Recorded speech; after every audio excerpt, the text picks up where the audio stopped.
everyone, because I always wanted to start my YouTube channel on TikTok, but recently my daughter passed away, so I just stopped everything that I was doing. I couldn't do so. Let's go to the topic. What's the topic today? It's pepper cups. This is funny, right? Okay, let's go to the topic. Hi, people who loves to drink coffee, right? So you guys probably like every single day morning, as soon as you wake up, you're going to buy coffee at a cafe or 7-Eleven. So you see that pepper cup, right? That pepper cup. Is it fully pepper? Is it healthy? No.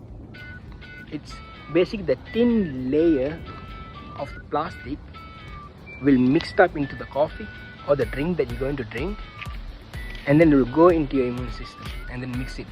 So which is way worse, drinking on a paper cup with microplastics going into your body, or drinking on a plastic cup, or drinking on a steel cup?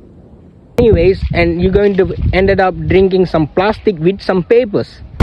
Basically, it's better to bring your own steel cup to the cafe, see which size you want, small, medium, large, and just tell them I want large, medium, and I want it on my cup. Use your own steel cup, which is the better way, instead of using paper cups and paper straw. A better quality plastic cup will be so expensive to make. So it will be more cheaper to make paper cup with thin layer of plastic and make more money and say it's healthy. That's